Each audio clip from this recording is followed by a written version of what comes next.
भारत माता की, भारत माता की, वंदे वंदे। आज इस महिषा दल विधानसभा क्षेत्र के मेरे माननीय जिला अध्यक्ष मलय सिन्हा जी, हमारे जिला प्रभारी अनुपम मल्लिक जी और अपने सुभाष चंद्र पंजा जी जो हमारे प्रत्याशी हैं, एक बार जोरदार तालियों की गड़गड़ाहट से मेरे भाई सुभाष चंद्र जी का अभिवादन करें। हमारे पूर्व के जिला अध्यक्ष प्रदीप दास जी, पूर्व जिला अध्यक्ष तपन बनर्जी जी, सभी जिला के पदाधिकारीगण और बड़ी संख्या अपने पार्टी के सभी मंडल अध्यक्ष और बड़ी संख्या में उपस्थित मेरी माता बहनें, मैं आप सबको प्रणाम करता हूं, अपने युवा साथियों को प्रणाम करता हूं और मेरे यहाँ पर उपस्थित इस महिषा दल के सभी नागरिकों को नमन करता हूं। मित्रों, ये पवित्र भूमि है, इस भूमि को मैं नमन करता हूं। ये भूमि हमारे कण कण में जहां स्वाधीनता संग्राम के इतिहास के कई योद्धा इस भूमि से आते हैं, इस भूमि को भक्ति भाव से मैं नमन करता हूं। भारत सेवाश्रम की पुण्य भूमि को इसलिए नमन करता हूं, अपने गोपाल जीव मंदिर में शीश झुकाता हूं और साथ ही साथ मां काली और मां दुर्गा की चरणों में भी नमन करता हूं। मित्रों, महिषा दल सामान्य भूमि नहीं है, यह वीरों की भूमि है और इस वीरों की भूमि ने जो बाहर में फिजा बनाई है वो इस बात का संकेत है कि अब टीएमसी की सरकार जाने वाली है। ये फिजा बतला रही है कि भाजपा आने वाली है। मैं आप सबके सामने, आज मेरी बड़ी संख्या में माता बहनें आई थी, मैं आज उनको स्पष्ट रूप से कहता हूं कि ममता दीदी ने जो माँ, माटी और मानुष के नाम पर सरकार लाई थी, आज माँ, माटी और मानुष को सबसे अधिक किसी ने प्रताड़ित किया है, दुखी किया है, तो ममता दीदी की सरकार ने किया है। मित्रों, आज हम अपने ताम्रलिप्त जातीय सरकार के महानायक सतीश चंद्र सामंता जी, सुशील कुमार धारा जी जैसे महान स्वतंत्रता सेनानियों को भी नमन करते हैं और साथ ही साथ जिस नारे के साथ ममता दीदी की सरकार आई, हम सबको याद रखना चाहिए कि उस माँ को संदेश खाली से लेकर आरजीकर तक किस प्रकार से माँ को अपमानित करने का काम यहाँ की सरकार ने किया है। मित्रों, बंगाल की बेटियां आज अगर सुरक्षित हैं तो कहीं ना कहीं इसकी जवाबदेही यहाँ के मुख्यमंत्री के ऊपर है और मैं मानता हूँ महिला मुख्यमंत्री होने के बावजूद अगर इस राज्य की माँ बहनें सुरक्षित नहीं है तो उस महामुख्यमंत्री को निश्चित रूप से कुर्सी से हटा देना चाहिए और ये समय आ गया है। मित्रों, मैं आज यहाँ पे आया हूँ, महिषा दल के 2023 की वो घटना भी मुझे याद है जब माँ शीतला मंदिर जी और मंदिर में उन्होंने जिस प्रकार से राजनीतिक रूप से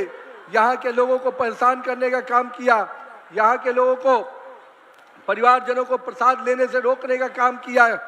आने वाले समय में ऐसे सनातन विरोधियों को सजा देने का समय 23 अप्रैल का दिन है, 29 अप्रैल का दिन है। मित्रों, जो सनातन को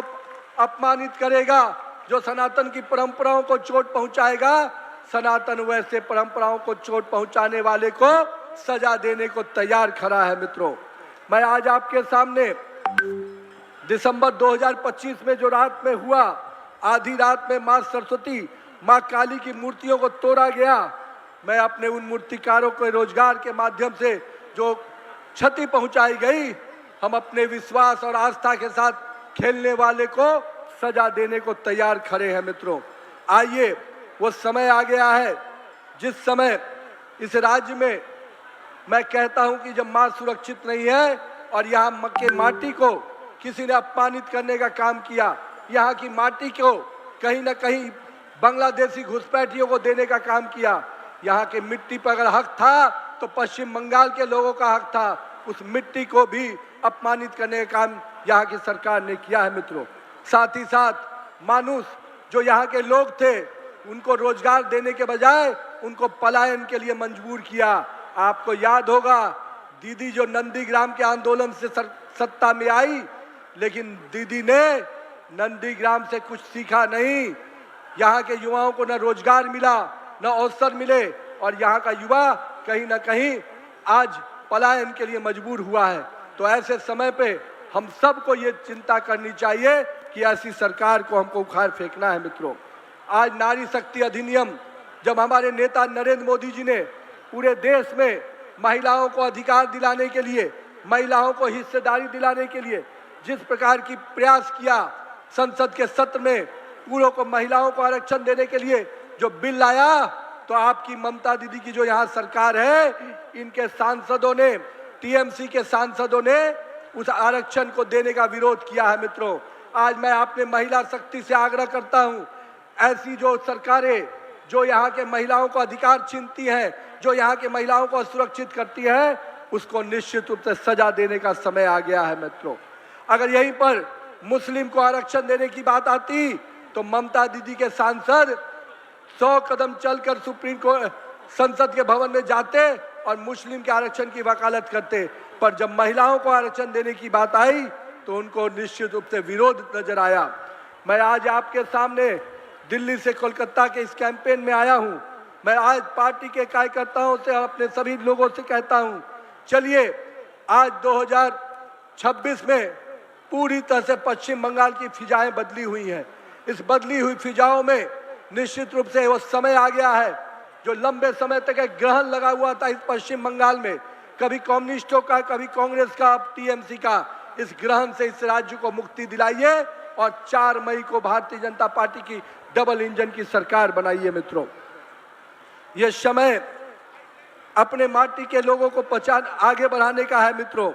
जहां आज बंगाल में माता बहनों को के साथ साथ अपने युवाओं को भी बेरोजगारी भत्ता से लेकर किसानों के सम्मान के योजनाओं को लेकर इन सभी योजनाओं को देने का काम हमारे संकल्प पत्र में किया गया है। मित्रों, मैं आज आपके सामने इस पवित्र भूमि से ये संकल्प दोहराता हूं कि अगर आपकी भारतीय जनता पार्टी के नेतृत्व में,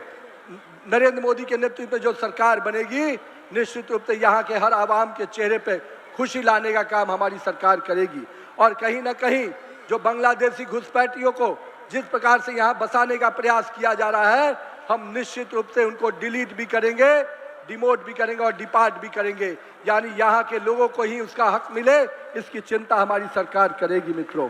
तो आज यहाँ के युवाओं को जो सिंडिकेट के माध्यम से वसूली हो रही है, यहाँ के युवाओं को सिंडिकेट के माध्यम से नौकरी देने का काम जो करने का प्रयास किया जा रहा है, उस सिंडिकेट को भी हम खत्म करेंगे और मेरिट के आधार पर युवाओं को नौकरी मिलेगी, सिंडिकेट के माध्यम से नौकरी नहीं मिलेगी। मित्रों, और ये जो भाईपो का कट चल रहा है, जो भाईपो को पूरी तरह से यहाँ पर आगे लाने का प्रयास किया जा रहा है, वो इस बात का संकेत है कि कहीं ना कहीं कमीशन खोरी और भ्रष्टाचार की सरकार चल रही है। इस कमीशन खोरी और भ्रष्टाचार की सरकार को समाप्त करने का समय आ गया है। तो आइए 4 मई को